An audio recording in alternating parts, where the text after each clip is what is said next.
Most people hear a lot, but remember very little.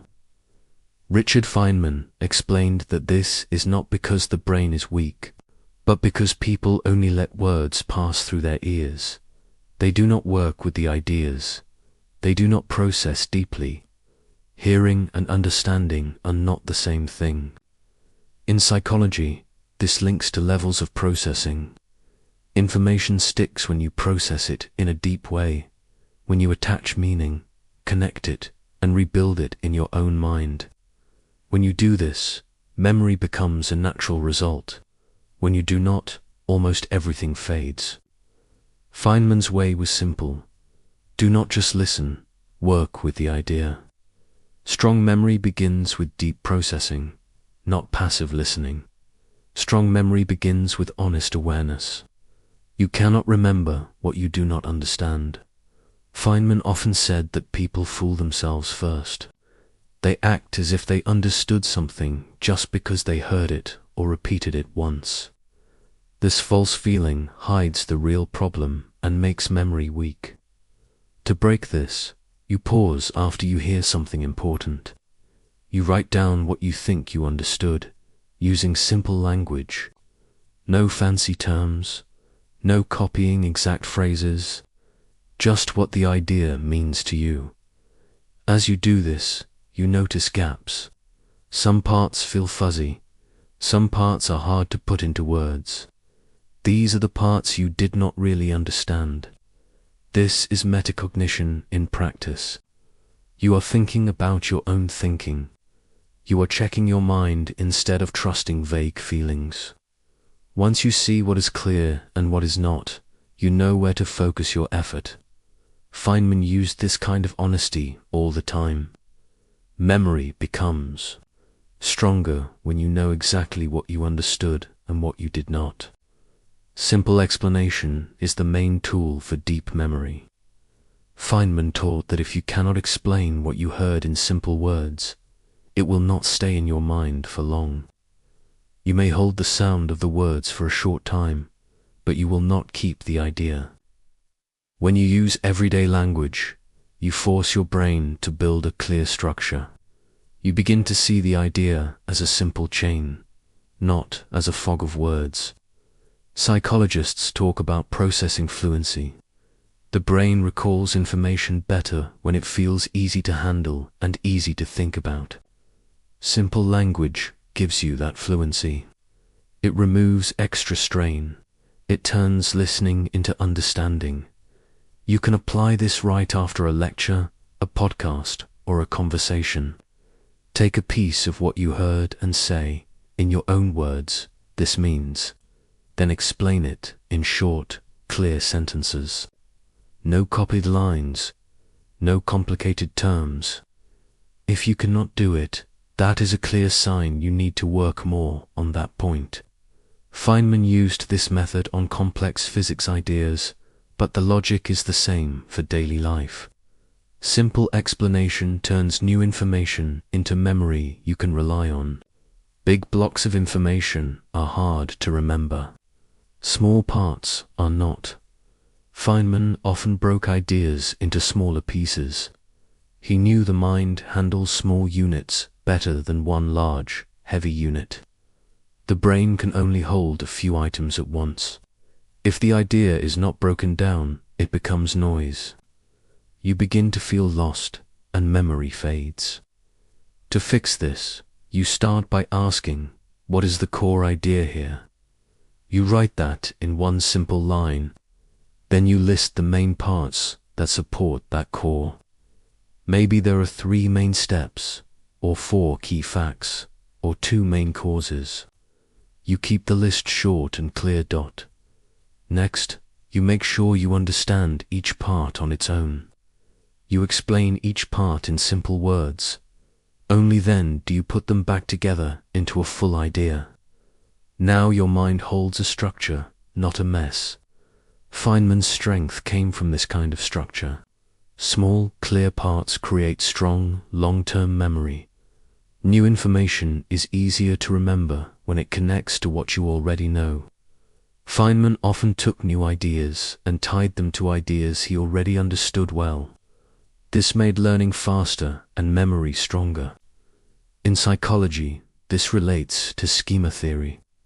Your brain does not store each fact alone. It builds networks. When a new idea fits into an existing network, recall becomes much easier. The new idea starts to feel like part of you, not something external. You can do this with any topic you hear. After you explain the idea simply, ask yourself, what does this remind me of? Maybe it links to a rule you already know, a principle from another field, or a simple everyday example. Then state that link in clear words. A new concept in finance may remind you of water flowing through pipes. A new idea in communication may remind you of traffic rules. The goal is not to be clever. The goal is to attach new ideas to stable ones. Feynman used these links to keep large amounts of knowledge alive and usable. Strong connections turn new information into something your mind can keep. Memory grows when you pull ideas out of your mind, not when you only push ideas in. Feynman believed that rereading the same words again and again is not enough. It feels safe, but it is passive. Real learning happens when you try to recall ideas with no help. In research, this is called retrieval practice. When you try to remember on your own, your brain builds stronger paths to that information. You can do this in a simple way. After some time has passed, take a blank page and write down everything you remember about what you heard. Do not check your notes yet. Let your mind work first. Then compare what you wrote with the original source. You begin to see where your recall is strong and where it breaks. These gaps show you which parts were shallow. You repeat this process until the recall becomes clear and stable. Feynman often challenged himself in this way. Testing your recall strengthens your memory far more than reviewing. Weak memory marks weak understanding, and that is useful information. Feynman did not see mistakes as shameful. He saw them as signals. When he could not recall or explain a point, he knew his understanding there was thin. Instead of hiding it, he went straight to that thin point and worked on it again. This is not extra work. This is the real work. This is an error correction loop. First, you recall what you can. Then you spot where the memory breaks or where the explanation is unclear. After that, you go back to the source and study only those weak parts. Then you explain them again in simple words and test your recall again later. Each time you repair a weak spot, that part becomes stronger than before. Over time, you have fewer gaps. The material becomes solid. You no longer fear forgetting because you have cleaned and reinforced the structure. Feynman's deep understanding came from many such small repairs. Repairing weak points turns fragile memory into strong understanding. Too much detail can kill memory. Important detail helps. Extra detail hurts. Feynman removed clutter from his thinking. He knew that extra detail that does not support the main idea adds weight, but not strength. Your mind has limited energy. If you load it with things that do not matter, there is less space for what does matter. You can use this idea after you have built your simple explanation and tested your recall. Look at your notes and ask, which details truly help me understand the idea? Which details are just noise? Keep the helpful details and drop the ones that do not change the meaning. You are not rejecting depth. You are rejecting clutter. You are protecting the core so it stays clear. This makes the idea lighter in your mind and easier to remember. Feynman reached depth by passing through simplicity, not by adding confusion. Removing clutter makes ideas easier to remember and use. Stable memory arrives when the idea feels calm and natural in your mind. Feynman's method is not a single pass. It is a cycle. You listen. You check what you understood. You explain in simple words. You break the idea into parts. You connect it to what you know. You test your recall. You fix weak spots. You cut away clutter. Then you do it again later. This connects to spaced repetition in learning science. Each time you revisit the idea after a gap, you strengthen the memory. The idea moves from short-term storage into long-term structure. You begin to notice that you no longer struggle to think about it. It feels natural. You can recall it without stress. You can explain it to others. You can use it in new situations. The idea has become part of your thinking tools. Feynman worked ideas until they reached this level. Repetition with clarity creates long-lasting memory. Feynman's way of processing is not only for science class, it fits daily life. He used clear thinking in physics, but the same method works when you listen to a friend, a teacher, a podcast, or a meeting at work. The brain does not change its rules when the topic changes. It still prefers deep, simple, structured processing. Every moment of listening is a chance to practice. You can start with small things. After a conversation, ask yourself what the main idea was. Explain it in simple words. Notice what you did not fully get. In a lecture or online video, write the core idea and a few key points in your own language.